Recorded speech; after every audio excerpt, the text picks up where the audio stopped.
Good morning, ladies and gentlemen. My name is Evans Cole. I'm the Incident Commander for Great Basin Team 1, coming to you from the west zone of the Dixie fire.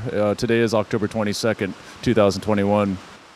Currently, the emphasis of our effort on the Dixie fire is to implement a lot of the suppression repair plan that was been approved by the Forest Service as well as the National Park Service.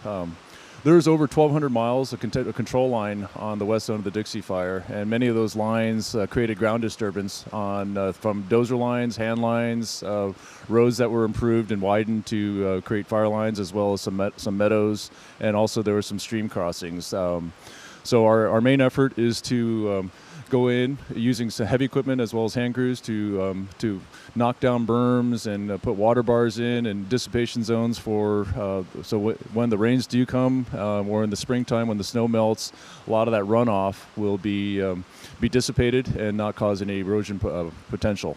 Over the course of the incident, as the lines were being constructed, we did have local resource advisors, specialists, in other words, monitor where the control lines were, and they were developing plans and monitoring where all these line locations were on the maps. And so when it came time and the suppression objectives were achieved, they were able to incorporate all those maps and locations of where we caused ground disturbance and develop the suppression repair plan. All of the ground disturbance that occurred on this fire has been evaluated and assessed and ultimately prioritized into various categories, with the highest priorities being priority 1 areas, mostly on the steeper ground where the highest erosion potential was, that could potentially have some sort of impact to either natural, cultural values or public byways.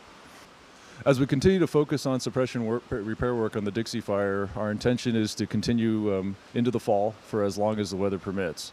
There may be a few days, such as this weekend, where we're getting additional winter storms with rain and snow that may slow us down, and in some places we're having to delay the work that we're doing and shift to other areas where we won't cause any as much impact or damage.